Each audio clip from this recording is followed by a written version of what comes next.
So not only were some areas of the United States hit harder by the pandemic than others, but also the recovery has been harder than in other areas. Specifically, what I'm talking about is the job market. Because you see, there has been a major shift in where people have moved during the pandemic, and ever since the recovery has begun, people have been changing where they live, which has been largely driven by the supply and cost of housing in more affordable areas that are more tax friendly, as well as the job market. In today's video, I want to go over an article based on where the jobs are going in the United States and which areas are recovering faster than others. So now if we take a look at this article, it says that the US has recouped 20.4 million jobs, and that's 93% of the jobs that were lost during the pandemic. However, the Northeast and the Midwest still have not recovered nearly as much as places like Florida have. So let's first take a look at which areas are winning when it comes to recovering the jobs that were lost during the pandemic. And according to this article, if we look here, it says that the South and the West are leading the race here.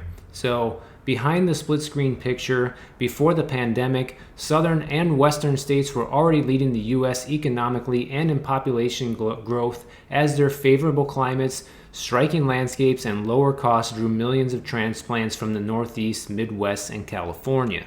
It also goes on to state that many of these states in the South and the West are Republican run and had fewer COVID-19 restrictions, which kept businesses afloat during the pandemic. So according to this article, the places that are doing the absolute best when it comes to the job market are Utah, Idaho, Montana, Texas, and Florida. So let's see what the details are here.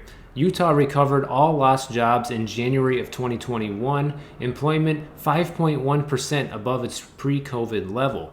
The state is brimming with mesas, natural arches, and plateaus, and is among the fastest growing.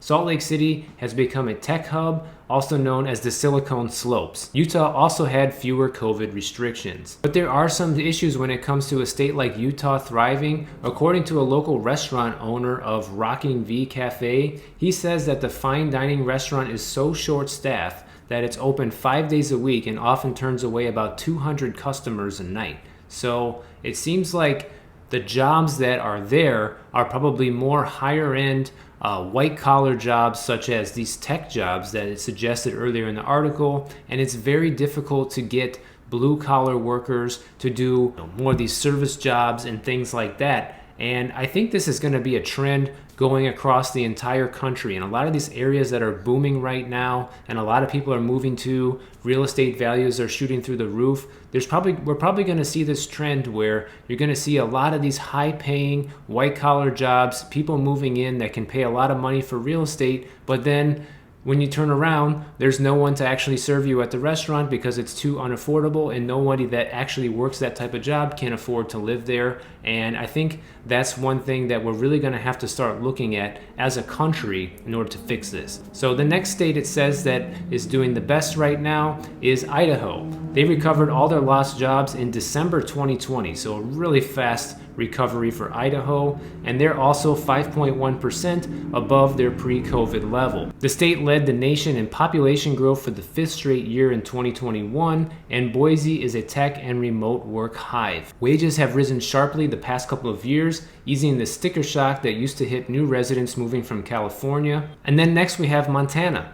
Recovered all of its lost jobs in April of 2021. Employment is 3.1% above its pre-COVID level. Another mountainous wonderland, Bozeman and Billings were becoming retirement havens before the health crisis even turned them into Zoom towns for residents fleeing SF, LA, and Seattle. So it seems like Montana already had it going on, and then the pandemic just kind of fueled their growth even further. Just kind of similar to Florida, which I think we're going to get to here in just a minute. Texas recovered all of its jobs last November. Employment is 1.7% above pre-COVID levels.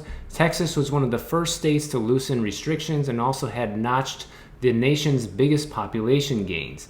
Those developments, along with the state's diverse economy, helped it weather the oil crash in COVID-19's early days. And then finally, we're moving on to Florida, my home state, and we recovered all of our jobs in October, and employment is 1.7% above pre-COVID levels. And then It goes on to say Florida had among the nation's most lenient COVID restrictions, which I can personally attest to, that is true, and it attracted lots of remote workers to its low-cost metro areas with mild weather such as Orlando, Tampa, and Jacksonville. Unfortunately, we still have that beautiful weather, but the low-cost metro areas are a thing of the past for Florida. Florida has also seen an uptick in retirees moving to the state, choosing to take their retirement early due to COVID, basically pushing people into retirement sooner than they might have thought for a lot of different reasons, such as people are thinking, hey, I'm not going to live forever, I might as well do this now, or now's not really a good time for me to be at work anymore because I'm going to be around other people who could get me sick. There's a lot of reasons why people might have chosen for the early retirement.